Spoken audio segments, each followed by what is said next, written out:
Eh, Va a tomar ahora la palabra Lizzy Mejías Zubit, que nos va a presentar avances sobre su texto La construcción simbólica del racismo y sus posibilidades para la configuración de un espacio público en Cuba, un análisis de los discursos estatal, artístico y de colectivos sociales en la década de 2011 a 2020. Adelante, Lizzy, te escuchamos. Sí, buenas tardes, gracias por la presentación. Solo un pequeño cambio en el título que usted ahora mismo mencionaba. em, eh, Se llama Construcción simbólica del racismo y relaciones asimétricas de poder dentro del contexto digital cubano, un estudio de las expresiones simbólicas del Estado y los colectivos sociales independientes.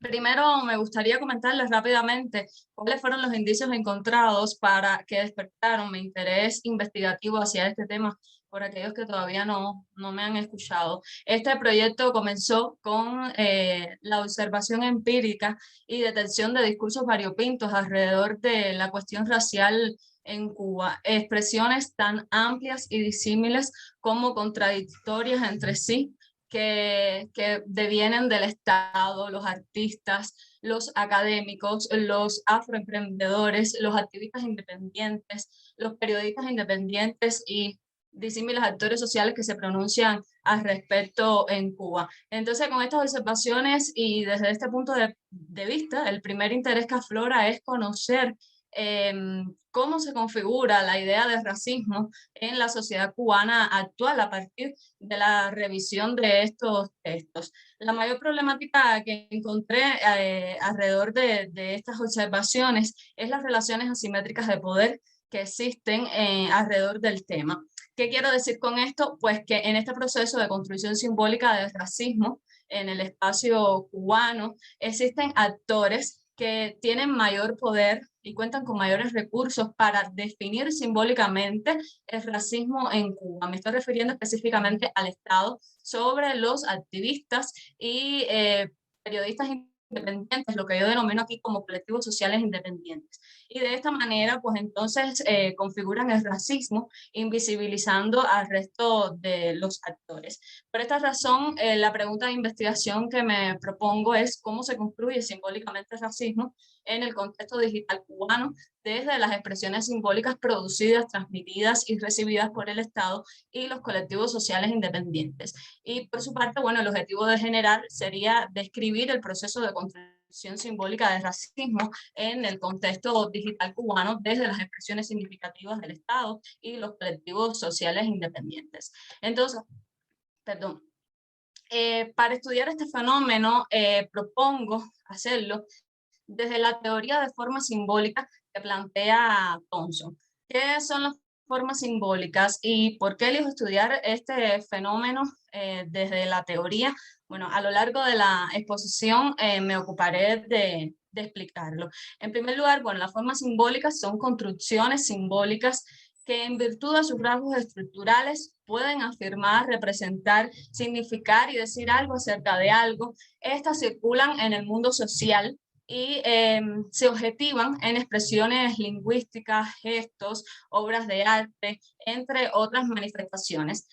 Thompson distingue 5 aspectos importantes que poseen las 5 características de las formas simbólicas, entre las que destacan intencional, en cuanto son expresiones de un sujeto para uno o varios sujetos, y este quien las produce siempre persigue ciertos objetivos y fines. Es convencional en tanto la producción, construcción, así como el empleo de estas formas simbólicas requieren la aplicación de recursos, de reglas, códigos y convenciones de diversos tipos. Es estructural en cuanto son construcciones que presentan una estructura articulada en el sentido de que se componen de elementos que se relacionan entre sí, y referencial porque siempre se refieren a algo, dicen algo acerca de algo, representan algún elemento, un fenómeno determinado. Un aspecto importante es que es contextual porque siempre se ubican en contextos sociohistóricos específicos donde se producen, transmiten y reciben. Entonces, lo que se dice en Cuba de racismo, desde todas sus manifestaciones, posible, puede ser considerada una forma simbólica. Bueno, de acuerdo a lo que plantea Thompson, sí, sí cumple con estos requisitos. Sin embargo, es mucho más complejo porque al él referir que ellas se producen, transmiten y reciben en contextos sociohistóricos específicos, nos está queriendo decir que tenemos un nivel de análisis mucho más profundo, y a esto me refería a que son uno de los aspectos que es estructural. Hay elementos que se relacionan entre sí y lo voy a estar mencionando a lo largo de la exposición. Sobre el contexto sociohistórico específico, Thompson nos dice que sus características particulares se pueden ver bajo el concepto de campos de interacción de Pierre Bourdieu. Y entonces, en el caso que me ocupa, el campo de interacción, lo voy a asumir tal cual, así como campo de interacción, es el cubano. Entonces, dentro de este campo de interacción están las instituciones sociales, intervienen los individuos, tienen una estructura social específica, intervienen también los medios de información y comunicación, así como está compuesto de escenarios, espacios temporales. Las instituciones, prefiero ir por parte para irles explicando sobre este asunto y cómo lo voy relacionando con mi investigación, con lo que estoy proponiendo. Las instituciones pueden ser entendidas como conjuntos específicos y relativamente estables de reglas.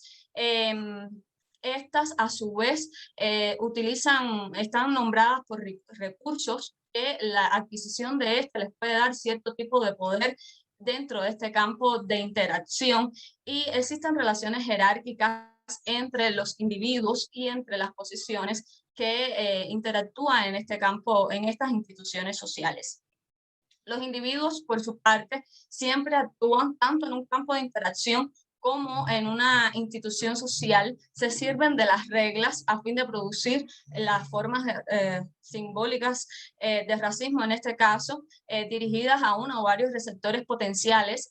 Al producir, transmitir y recibir estas formas simbólicas, se sirven de recursos y esto les da cierto tipo de poder, y también ellos se sitúan en ciertos tipos de posiciones y relaciones jerárquicas dentro de estas instituciones.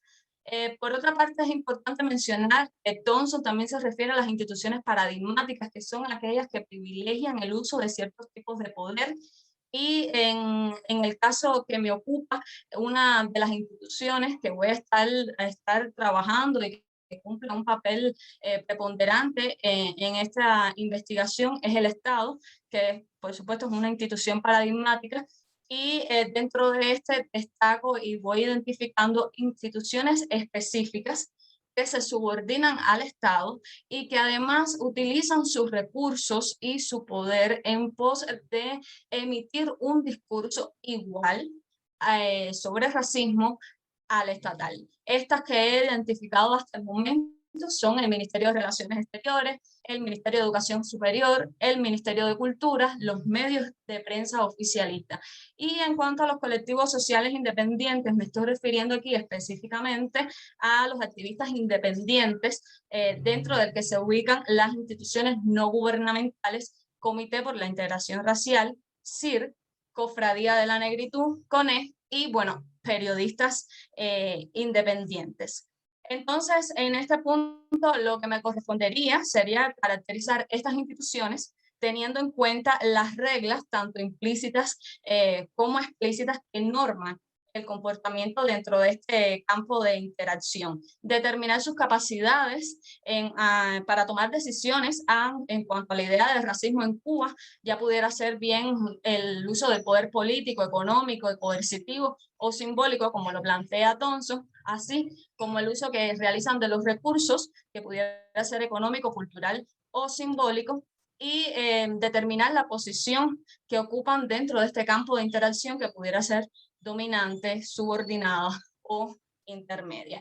Y es en este punto, bueno, que aparecen los individuos que están dentro de estas instituciones y campo de interacción que producen, transmiten y reciben las formas simbólicas. En el caso particular que me ocupa, los individuos que he identificado hasta el momento como productores, transmisores y receptores de expresiones significativas de racismo en este campo de interacción. En el caso del Estado, los actores gubernamentales, que señalo algunos: el presidente del Estado, ministro de Relaciones Exteriores, académicos, artistas, dentro de los que identifico escritores, artistas plásticos, músicos y periodistas independientes.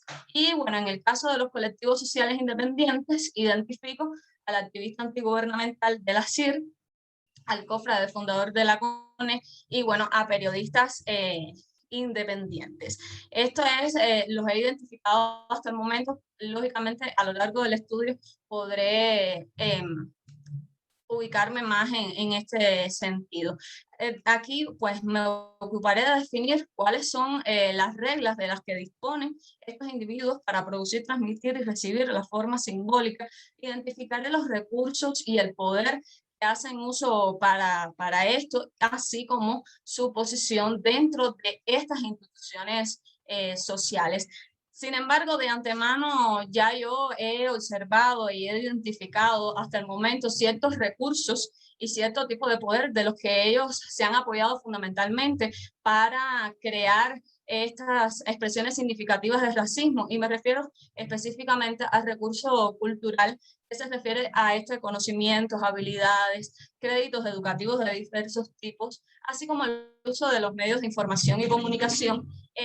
Identifico recursos simbólicos, que son los elogios, prestigios, reconocimientos acumulados asociados a individuos o instituciones, y el poder simbólico que procede entonces de la actividad fundamentalmente productiva, transmisora y receptora de las formas simbólicas. Ahora bien, en cada uno de estos presentaciones ponía que tenían en común algo. Todos ellos, tanto el Estado como los colectivos sociales independientes, utilizan el medio técnico, el medio de información y comunicación, que es Internet. Procederé a mencionar los recursos que hasta ahora en los que hasta ahora he enfatizado. El presidente, por ejemplo, ha utilizado la Constitución de la República de Cuba, se apoya del Programa Nacional contra la Discriminación Racial, aprobado en el año 2019, y las intervenciones que ha realizado aludiendo a este tema. También el ministro de Relaciones Exteriores, por ejemplo, se apoya de recursos, bueno, tiene como recursos sus intervenciones o declaraciones sobre racismo en Cuba, así como los académicos, los artículos científicos y las investigaciones afines. Los artistas he identificado entre ellos escritores, y dentro de los escritores la poesía que hacen aludiendo a este tema, así como los artistas plásticos se valen de la fotografía y las pinturas, los músicos de sus canciones, y los periodistas oficialistas, bueno, pues de los trabajos periodísticos que realizan aludiendo a este tema. Todos usan Internet como recurso por el cual transmiten y reciben las formas simbólicas. En el caso de los colectivos sociales independientes, el activista antigubernamental de la CIR se vale de su declaración de principios y fines, el informe para el Comité para la Eliminación Racial de la eliminación de la discriminación racial.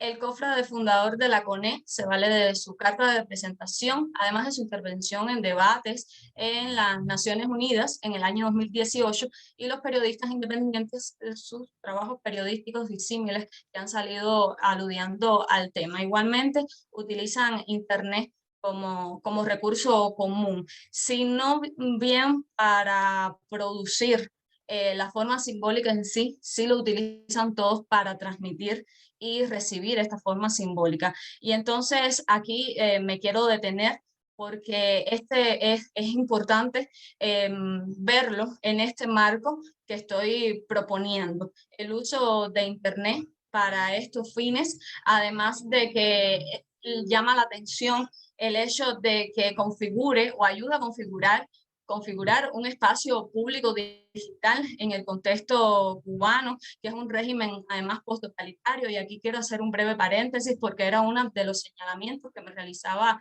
el lector, precisamente, que cuando yo refería que Cuba era un sistema autoritario, pues él me explicaba que ya había avanzado, que ya había mutado desde el año 90 a un sistema, a un régimen post-totalitario, y aunque Juan Lins en el 2000 refería que todavía no es un sistema post-totalitario maduro.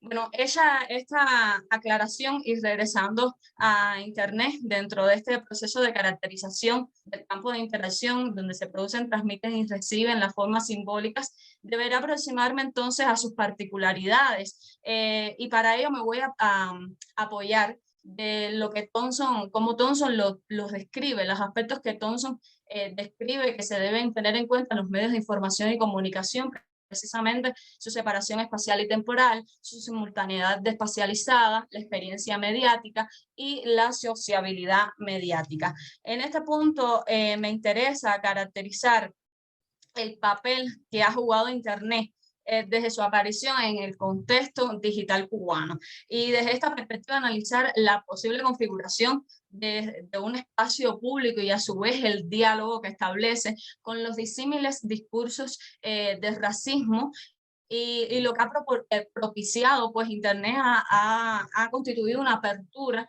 hacia otros discursos de racismo que eran desconocidos con anterioridad en el contexto cubano. De esta manera, bueno, creo yo que estaría caracterizado y cumplido el primer objetivo de caracterizar el campo de interacción. No obstante, es válido aclarar que un elemento importante en la caracterización del campo de interacción es precisamente la estructura social.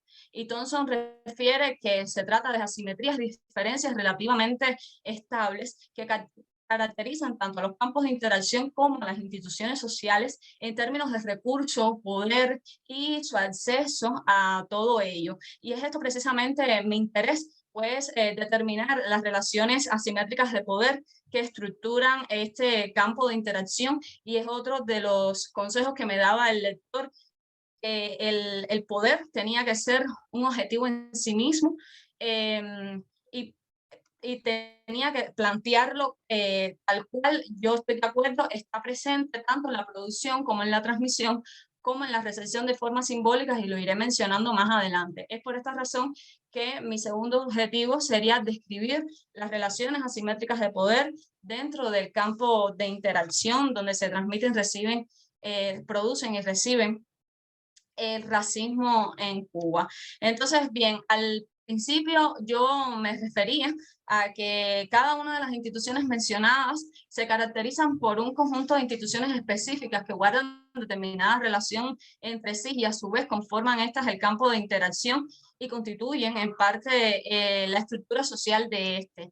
Por lo que para el cumplimiento de estos objetivos definiré las relaciones asimétricas de poder que existen entre las propias instituciones que producen, transmiten y reciben las formas simbólicas en este campo de interacción. Entonces, el tercer objetivo sería, pues, determinar la constitución significativa de las formas simbólicas producidas y transmitidas por el Estado y los colectivos sociales independientes.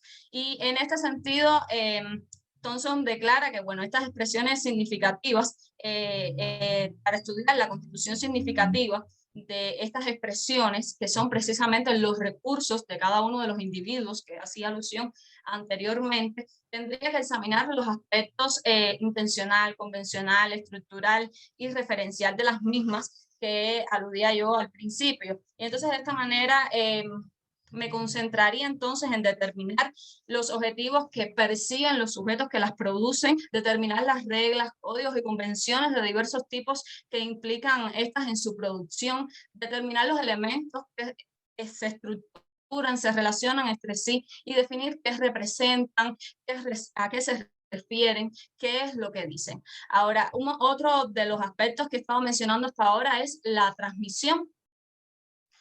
Y sería el cuarto objetivo, describir el proceso de transmisión de racismo en este contexto digital cubano.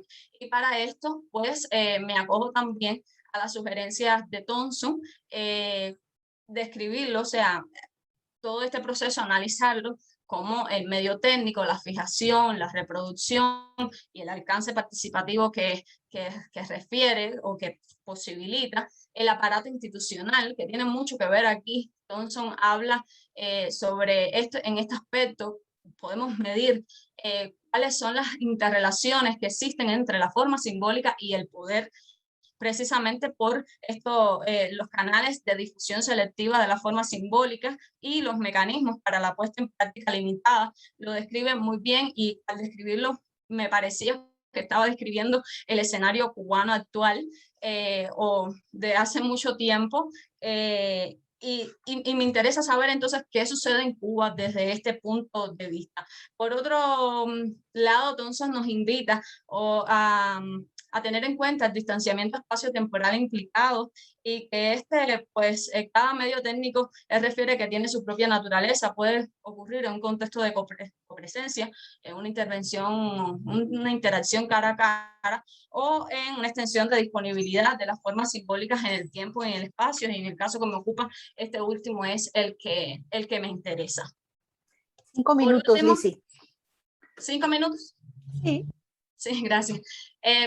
Casi terminando, el último objetivo que me planteo entonces sería analizar cómo los agentes implicados, estos que yo estaba ya mencionando, en su producción, transmisión y recepción, valoran y evalúan mutuamente las formas simbólicas de relación con el espacio digital cubano. Y para esto, entonces, Thompson también da tips para seguir, y él explica que de acuerdo a la posición que tiene cada individuo dentro del campo de interacción, así será la valoración simbólica que ellos le van a dar a las formas simbólicas o a las expresiones significativas transmitidas por otros. Solamente lo voy a mencionar, pues, el que ocupa una posición dominante puede acudir a las estrategias de valoración simbólica, como de la diferenciación, de la burla, de la condescendencia. El que ocupa una posición intermedia puede acudir pues, a la moderación, a la presunción y a la devaluación, y los que ocupan una posición subordinada a la viabilidad, resignación respetuosa o rechazo. Solo son tips, no quiere decir que sean los únicos, es una vía que Thompson nos da para ayudarnos en nuestros estudios. Sí, por último, de esta manera yo creo que quedaría respondidas el objetivo general, pero sí me gustaría destacar que Thompson denomina a este tipo de estudio análisis de la cultura, precisamente porque la cultura es identificada como el patrón de significados que se incorporan a las formas simbólicas, en la cual se incluyen las acciones, enunciados y objetos significativos de diversos tipos, para que los individuos se comuniquen entre sí y compartan experiencias. Entonces, el análisis cultural sería la elucidación de estos patrones de significados, la explicación interpretativa de los significados incorporados a las formas simbólicas en relación con los contextos y los procesos sociohistóricos específicos en los cuales y por medio de los cuales se producen, transmiten y reciben tales formas simbólicas. Y creo que de alguna manera es lo que he estado tratando de explicar sintéticamente desde el comienzo de la exposición. Hasta aquí mi exposición. Muchas gracias. Al contrario, Lizzy, muchas gracias. Estamos muy a tiempo. Bien, ya nos vemos todos. Vamos a proceder ahora a escuchar los comentarios de Armando Chaguaceda Noriega, del Colegio de Veracruz, que es el lector oficial de esta tesis. Doctor Armando, muy bienvenido. Adelante, lo escuchamos. Muchas gracias. Primero, sí se escucha, ¿verdad? Perfectamente. Primero agradecer la invitación, volver a saludar al doctor Vidales, que ya somos reincidentes en estos temas y en estos espacios. Agradecer también la elección de Lizzy y del propio doctor Vidales para poder decir algo y acompañar este proceso. Siempre es un gusto una tesis de maestría, porque la tesis de maestría es el primer paso de una formación de pregrado a una formación de posgrado. Y bueno, en estos casos siempre es bueno el acompañamiento temprano. Yo iría a varios puntos que ya comenté, digamos tardíamente, en el sentido que apenas hace una semana pudimos tener este intercambio con Lizzy. Hubiera sido muy, digamos, quizás más provechoso tenerlo previamente, pero estoy seguro que en este posgrado y con el coach, con el acompañamiento de ustedes serán enmendados. Primero, permítame ubicar muy rápidamente la dificultad y a la vez la innovación que supone una tesis de este tipo. Y me voy a remitir al tema de la excepcionalidad del objeto de estudio. Es decir, de doble manera. Por un lado, la negación de seguir considerando la realidad cubana como una excepcionalidad, por cuanto fenómenos del ámbito mediático, pero social en un sentido más amplio, que se dan en América Latina, se dan en la isla también, y lo hemos visto en las recientes jornadas de manera muy clara, pero al mismo tiempo considerar que existe una excepcionalidad, que es la excepcionalidad del tipo de orden político que rige, que impacta de manera estructural los procesos de producción, difusión y consumo de información y de comunicación. Y en ese sentido, todo el debate sobre el racismo, incluso el propio debate, el reconocimiento del racismo como un fenómeno social, no residual, sino sostenido en la sociedad cubana, como en todas nuestras sociedades, es un elemento novedoso e importante y creo que esta tesis puede aportar. Enmarcado esto, quiero comentar varias cosas que me llamaron la atención y se lo dije a Lisi en la reunión de trabajo bastante extendida que tuvimos días atrás. Primero, yo sugeriría, salvo que el doctor Vidales y ustedes, que son en definitiva los que acompañan el proceso, entiendan lo contrario, que hay una pequeña reformulación en los objetivos y en el objeto. ¿A qué me refiero? El poder, como ese espacio de relaciones sociales y de asimetrías entre actores, está pero no está. Parece estar como una especie de trasfondo, de telón de fondo, pero se enuncia, se menciona desde Thomson, se habla de Bourdieu, se introduce incluso categorías de la ciencia política, sobre las que voy a volver más adelante, pero se desdibuja en los objetivos. Y a mí me parece que en cualquier sociedad y en el abordaje de un tema tan neurálgico de las relaciones de poder como el racismo, pero más en la sociedad cubana por cuanto existe una simetría de fuerzas entre actores muy clara, el poder no puede ser un epifenómeno o un simple decorado del paisaje. De manera que yo creo que el tema del poder tiene que estar reflexionado, no como un pegoste, sino reflexionado por la tesista como algo que debiera ser o un objetivo en sí mismo o parte del objetivo general en las dimensiones del análisis. Eso es un elemento, ¿no? Segundo elemento, ya ella lo consideró de índole conceptual, pero no está tanto en el documento que yo leí. O sea, se menciona el fenómeno de la esfera pública, incluso se habla de un abordaje de la esfera pública como el marco en el que estos discursos y estas representaciones circulan.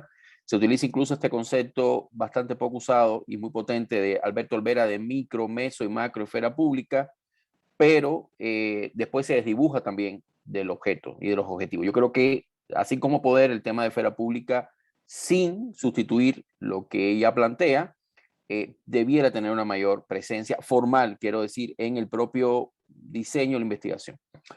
Un elemento importante que quería comentarlo acá, porque también ustedes son, insisto, son los dueños de casa y si creen que eso hace ruido, pues ni modo, se elimina, pero yo les sugerí incorporar la categoría para el marco contextual, que es una de las dimensiones que ella plantea, y para entender lo institucional, la categoría de post-totalitarismo.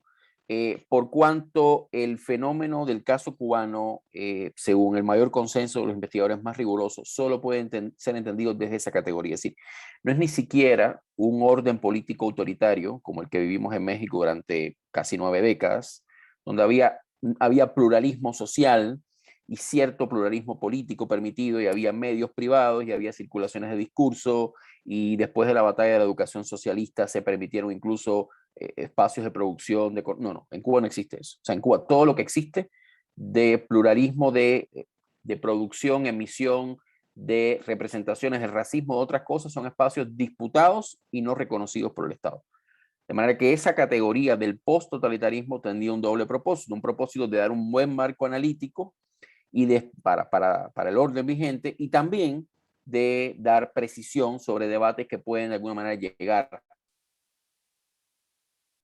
a esta tesis una etapa más avanzada. Y por último, solamente comentar, porque creo que no es mucho más ahora lo que podemos hacer que acompañar este proceso, que creo que ha sido muy positiva la respuesta que hemos tenido a partir de una comunicación personal que hice con el doctor Alejandro de la Fuente, de la Universidad de Harvard, director del Centro de Estudios Latinos de la Universidad de Harvard, porque el doctor Alejandro de la Fuente es el principal experto, bueno, es uno de los principales expertos en temas de raza en América Latina, pero es el principal experto en temas de raza en Cuba, sobre temas cubanos, y está muy complacido. Yo le hablé del posgrado, de la calidad del posgrado, del trabajo del ICI, de lo provisorio, y está muy complacido el doctor de la Fuente de acompañarnos en las futuras reuniones que tengamos y en el propio proceso de desarrollo de la tesis. Entonces, bueno, básicamente eran esos 3 señalamientos de orden más bien de diseño de la investigación, de teórico, enfatizar el tema del poder, el tema de la esfera pública, del contexto, la especificidad del contexto cubano y al mismo tiempo la perfecta comparabilidad y pertinencia de estudio en un contexto como el de la educación superior mexicana. Y por último, saber que vamos a tener al principal experto en estos temas acompañando esta investigación. Nada más, agradecer nuevamente la invitación y bueno, quedamos atentos al resto del proceso. Muchas gracias al doctor Armando Chaguaceda por su lectura, por sus comentarios, sus relaciones. Esta tesis está dirigida por el doctor Carlos Vidales. Carlos, no sé si quisieras hacer ya tu comentario como director o abrimos un breve periodo de intervenciones. ¿Qué prefieres? Muchas gracias, Cristina. Yo creo que podemos abrir intervenciones. Hay suficiente tiempo como para hacerlo. Mi comentario será breve. Entonces, pues sí, si hubiese algún comentario de algunos de los que están aquí presentes, pues adelante, con mucho gusto. Perfecto. ¿Alguien se apunta de los alumnos, de los profesores aquí presentes?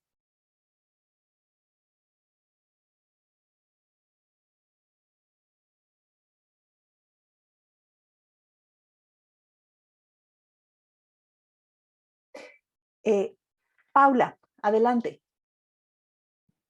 Hola, sí, también es breve. En realidad me gustaría aprovechar como el espacio para felicitar a Lizzy y también a Alma, porque realmente creo que varios podemos acordar en que son dos de las estudiantes a los que más cambios se han enfrentado, a críticas fuertes, inclusive de ellas mismas a sus propios trabajos. Y creo que verlas hoy presentar, manejar sus temas de manera fluida, con seguridad, es algo que pues vale la pena destacar. Creo que han logrado desarrollar temas muy interesantes, temas prometedores y nada, felicitaciones realmente. Muchas gracias, Paula. ¿Alguien más?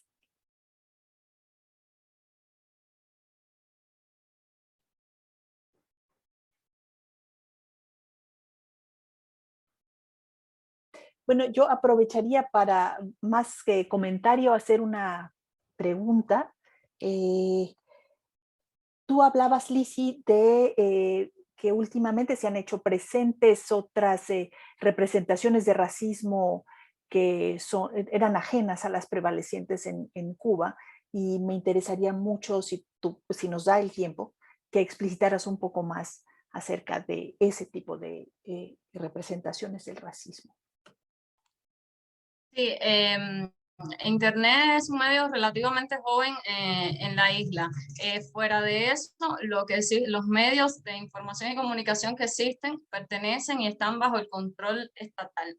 Por lo cual, nosotros la versión que teníamos de cualquier cosa o de cualquier fenómeno social en la isla era únicamente a través de este medio de información y comunicación. Hay una discrepancia existente de si en Cuba existe racismo o no, porque fue lo que, por decirlo de alguna manera, vendió el Estado desde el triunfo mismo de la revolución, y era lo que estaba circulando en los medios de información oficial. Entonces, cuando comenzamos a ver algo distinto a este discurso, bueno, sí, en Cuba sí existe racismo, existen tales cosas, vestigios de racismo, sí se ve, bueno, al aparecer Internet y al empezar a ser escuchados estas otras voces que se pronuncian de racismo y emiten un criterio, bueno, totalmente diferente. Los estudiosos o académicos dentro de Cuba estudiando este tema, pues así lo refieren. Muchos han sido castigados, por decirlo de alguna manera, por emitir este criterio distinto. Y más o menos a eso me refería. Muchas gracias. ¿Alguien, alguna intervención? Bueno, entonces damos paso al comentario del director Carlos Vidales. Adelante, Carlos.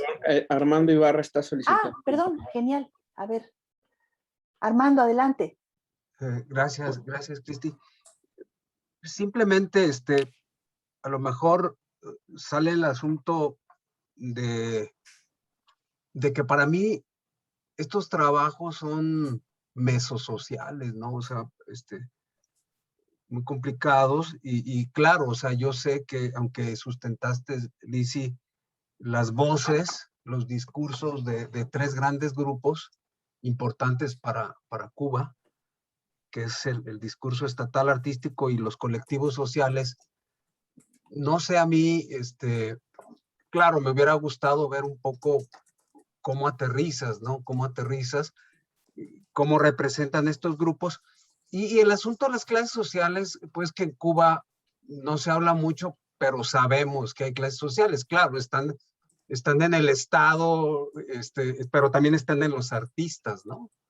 Yo no sé si ese tema de la clase social, yo sé que ya es un tema viejo y para el socialismo, bueno, que intenta, veo a mi tocayo que dice que está de acuerdo un poco, pero yo diría, no sé ahí cómo recortarías, Lisi, ese tema, se me hace muy amplio. Yo me quedaría con, no sé, así como lo más representativo y los colectivos y a lo mejor el Estado como el contexto, ¿no? No sé, bueno, son más reflexiones sin conocer el trabajo a fondo, ¿eh? Disculpen.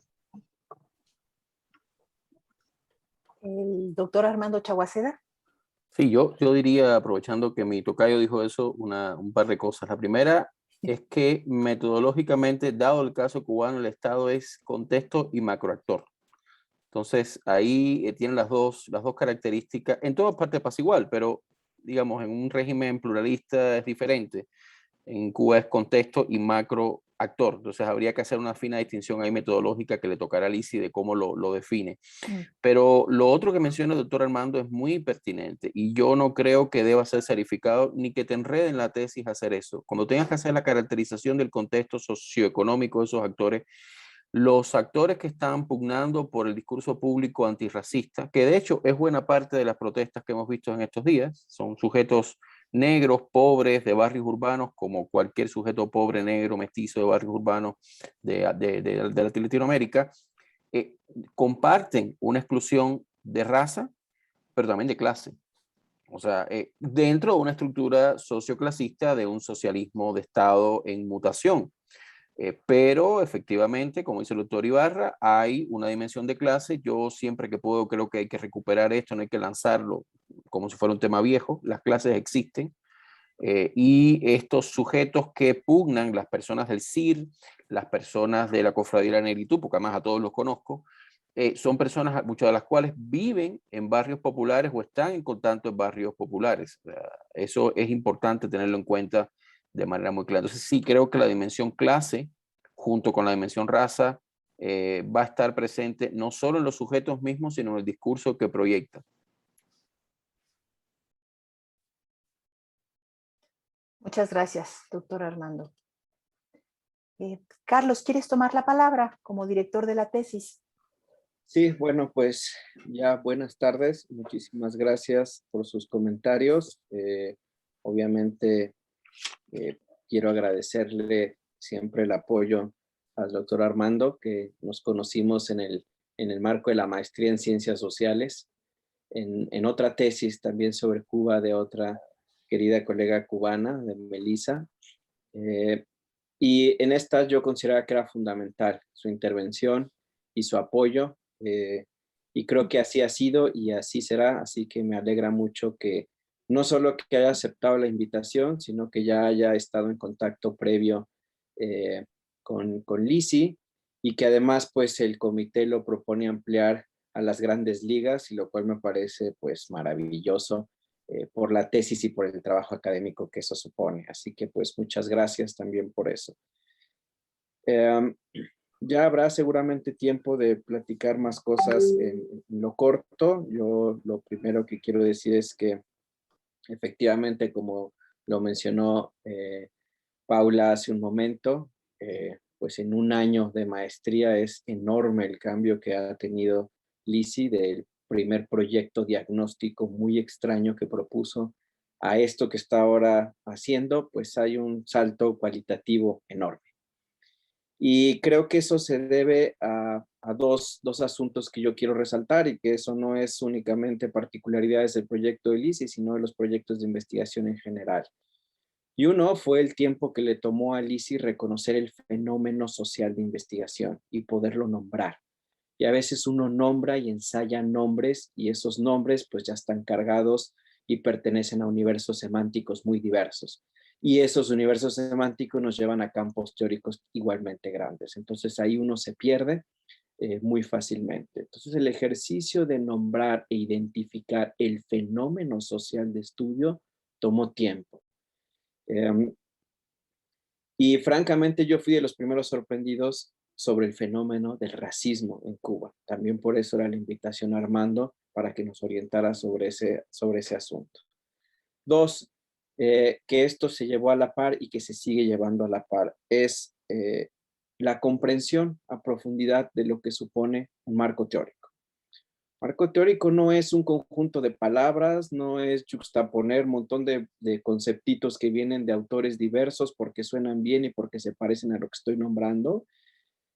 Es entender un universo genealógico, o sea, de dónde proviene la propuesta, con quién está dialogando este autor, con qué y qué se está peleando con otros autores. O sea, está dialogando con la Escuela de Toronto, está dialogando con la Escuela de Frankfurt, está dialogando con el interaccionismo simbólico y está tratando de entender un fenómeno social específico que es muy difícil de asir conceptualmente, que es el tema de las formas simbólicas. ¿Qué quiere decir? Y esa era la pregunta que teníamos varias veces con Lisi. ¿Qué quiere decir que una forma simbólica se construya? Y dos, si yo digo que el racismo es una forma simbólica y que se construye, ¿qué quiere decir? Entonces, eso no es nada simple, y eso es equivalente a lo que en investigación llamamos objeto de investigación. Y eso le tomó a Lisi un año. Y me parece que es un proceso que hay que dejarlo, que se lleve con calma, y que a veces en los posgrados los aceleramos porque así es la vida y no hay tiempo para más, pero que esto toma mucho tiempo y es un ejercicio intelectual fascinante, y es por lo que uno hace investigación, ¿no? Esos dos elementos creo que ya los logró asir Lisi, y eso es sumamente complicado, así que eso es lo primero que yo reconocería. ¿Cómo mezclo estos dos universos? Un universo teórico que nada tiene que ver con Cuba y un fenómeno social que que quiere ser explicado desde esta perspectiva.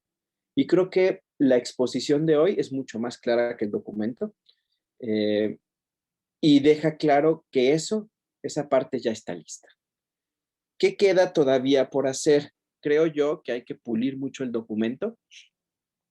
El documento, pues, por alguna razón quizás se dejó de un lado mientras seguía el proceso cognitivo pensando, pero el documento hay que trabajarlo como documento, ¿no? Ya para la siguiente hay que presentar un borrador de tesis, y entonces se tiene que trabajar el documento en sí mismo, ¿no? Y por supuesto el apartado metodológico. Y retomo estas apreciaciones que nos hace tanto, bueno, los colegas Armandos en la sesión del día de hoy, porque creo que la primera dimensión que nos comenta Chaguaceda sobre el poder, en realidad sí estaba discutido desde un inicio. De hecho, fue el núcleo de la problematización de la tesis. Quizá efectivamente lo que falta es que eso esté presente con más fuerza en el documento. Entonces, por eso creo que el documento tiene que ser trabajado, pero me tranquiliza porque eso Lisi lo tiene muy claro. Y eso lo planteamos incluso como elemento central de problematización del objeto. O sea, ¿cuál es el problema con el proceso de construcción simbólica del racismo? Que en ese proceso hay relaciones asimétricas. Entonces, de poder, obviamente, ¿no? Entonces, ahí está y sí es un elemento central. Quizá, insisto, Lizy, habrá que trabajar en el documento para que eso quede mucho más claro y explícito. El tema de la esfera pública y el tema del post-totalitarismo tampoco me preocupan mucho porque creo que Lizy lo puede trabajar muy bien en la dimensión de los campos de interacción, porque precisamente son el espacio situacional donde todo esto sucede, es decir, en el contexto. Entonces, estas dimensiones creo que se pueden trabajar perfectamente desde la propuesta que ya viene trabajando Lizy, y me parece muy interesante la propuesta de incluir este concepto del post-totalitarismo. Solo que habrá que vigilar muy bien epistemológicamente en dónde lo colocamos para que pueda dialogar con el resto de la investigación.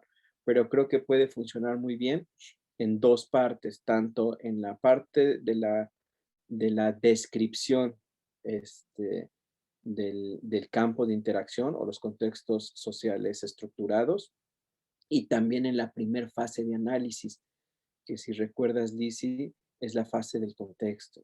Es precisamente eso, establecer todas las dimensiones dentro de las cuales los sujetos, los actores, las instituciones se mueven. Y es precisamente eso, ¿no?